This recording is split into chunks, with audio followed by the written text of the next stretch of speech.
ഏതായാലും ഈ ജീവിരാജയെക്കുറിച്ച് പറഞ്ഞപ്പോൾ വോളിബോൾ ഒന്ന് ആവശം കറങ്ങി, അത്ലറ്റിക്സിൽ കറങ്ങി, ഒടുവിൽ മടിയനായതുകൊണ്ട് ഗോളിയായി ഹോക്കിയിൽ വന്ന, ഇതൊക്കെ ഒരുപാട് സംസാരിച്ചു, ഞാൻ അതിനെക്കുറിച്ചൊന്നും വരുന്നില്ല. പക്ഷേ അങ്ങനെ വന്ന് ഇന്ത്യൻ ഹോക്കിയുടെ പേരായി മാറിയ ശ്രീജേഷ് അങ്ങ് വടക്കോട്ട് ചെല്ലുമ്പോൾ മലയാളിക്ക് എന്താ ഹോക്കിയിൽ കാര്യം എന്ന് എവിടെങ്കിലും ഒരു ഒരു ഒരു ഒരു തോന്നലോ ചോദ്യമോ നേരിട്ടിട്ടുണ്ടാവാം. ഉറപ്പായിട്ടും ക്യാമ്പിൻ്റെ തുടക്കത്തിൽ ഒത്തിരിയേറെ നാണം കേട്ടിട്ടുള്ള ഒരു വ്യക്തിയാണ് ഞാൻ. വെച്ച് കഴിഞ്ഞാൽ വേറെ ഒന്നുകൊണ്ടല്ല, ഹോക്കിയിൽ കേരളത്തിന് അത്രമാത്രം ഒരു ചരിത്രമില്ല. രണ്ടാമത് നമുക്കിവിടെ അതിനുള്ള എക്യുപ്മെൻറ്റ്സ് ഒന്നും കിട്ടാനില്ല. അപ്പം ആദ്യമായിട്ട് ക്യാമ്പിൽ ചെല്ലുമ്പോൾ പാഡിൽ കയറ് കെട്ടിക്കൊണ്ടാണ് ഞാൻ പോയത്. അതായത് പാഡിൽ സ്ട്രാപ്പ് ഉണ്ട്, ആ സ്ട്രാപ്പ് കേരളത്തിൽ കിട്ടത്തില്ല. പിന്നെ അത് മേടിക്കണമെങ്കിൽ 10-200-300 രൂപ കൊടുക്കണം. അപ്പം അത് സേവ് ചെയ്യാൻ വേണ്ടിയിട്ട് നല്ല ചുമന്ന ഒരു പച്ച കയറ് മേടിച്ച് കെട്ടിയിട്ടാണ് ക്യാമ്പിൽ ചെല്ലുന്നത്. അപ്പം എല്ലാവരും അത് കണ്ട് ചിരിച്ചിട്ടുണ്ട്. അത് കഴിഞ്ഞ് ഞാനിവിടുന്ന് പോകുമ്പോൾ എനിക്ക് ആകെയുള്ള 2 ജേഴ്സി ജീവിരാജ സ്പോർട്സ് സ്കൂളിൻ്റെ ജേഴ്സിയാണ്. അപ്പോൾ അവിടെ ചെന്നപ്പോഴത്തേക്ക് എല്ലാവരും നൈക്കും അഡിഡാസും ഇടുമ്പോഴത്തേക്കും നമുക്ക് അഡിഡാസ് എന്താണെന്ന് അറിഞ്ഞുകൂടാത്ത കാലം അത്. അപ്പം അത് കിട്ടുമ്പോൾ ഇവരെല്ലാം നമ്മുടെ പുറകിൽ നിന്ന് ചിരിക്കും.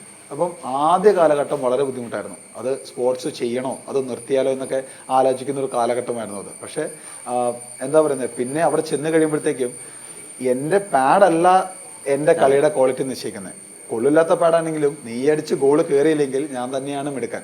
അപ്പം അങ്ങനെ ഒരു ക്വാളിറ്റി ഉള്ളത് കൊണ്ടാണ് ആദ്യത്തെ ക്യാമ്പ് കഴിഞ്ഞിട്ടും ക്യാമ്പിൽ നിന്ന് പുറത്താക്കാതെ രണ്ടാമത്തെ ക്യാമ്പിലേക്ക് അവർ വിളിച്ചത്. പക്ഷേ ഞാൻ എന്നാണോ ഒരു പുതിയ പാഡ് വാങ്ങിയത്, ആ നെക്സ്റ്റ് ക്യാമ്പിൽ ഞാൻ ഇൻ്റർനാഷണൽ കളിച്ചു എന്നുള്ളതാണ്. ആ പാഡ് വാങ്ങാൻ വേണ്ടിയിട്ടാണ് അച്ഛൻ പശുവിനെ വിട്ടത്. ആ പാഡ് വാങ്ങാൻ വേണ്ടി? അതെ അതെ. ഏതായാലും അതൊരു മറ്റൊരു, കാരണം അത്ര വലിയ മുമ്പ് പറഞ്ഞ പോലെ വലിയ കിട്ടിയിട്ടുള്ളൊരു വലിയ സപ്പോർട്ടിൻ്റെ ഒരു വലിയ, വളരെ സിമ്പിളായി തോന്നാം, പക്ഷേ അത് കാരണം ഒരു കൃഷി കുടുംബത്തിൽ പശു എന്നുള്ളത് ഒരു വരുമാന മാർഗമാണ്. അപ്പോൾ ആ ഒരു വരുമാന മാർഗത്തിനെ എന്താ പറയുന്നത്, നമ്മൾ ഒരു 50-50 ചാൻസിലേക്കാണ് ഇടുന്നത്. ഇവൻ വരുമാനം കൊണ്ടുവരുന്ന ഒരു ഉറപ്പില്ല, അത് ജയിക്കുവോ അല്ലെങ്കിൽ കളിക്കുവോ ഭാവിയുണ്ടോ എന്നുള്ളതിന് ഒന്നിനും ഒരു ഉറപ്പില്ല. അപ്പം അങ്ങനത്തെ ഒരു സിറ്റുവേഷൻ ഇരിക്കുമ്പോഴത്തേക്കും ഉറപ്പായിട്ടും വന്നെടുത്ത ഒരു ഡിസിഷനാണ്.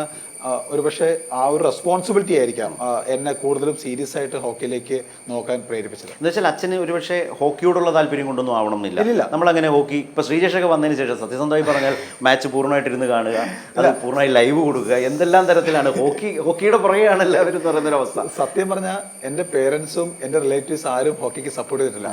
എൻ്റെ അടുത്ത് ആദ്യം പറഞ്ഞ് എന്തിനാണ് ഹോക്കി കളിക്കുന്നത്, ഹോക്കി കളിച്ചാൽ ജോലി കിട്ടുമോ, ഹോക്കി കളിച്ചാൽ കേരള ടീമിൽ കളിക്കാൻ പറ്റുമോ, ഒന്നും പറ്റില്ല, നീ വോളിബോളോ ഫുട്ബോളോ കളിക്കുക.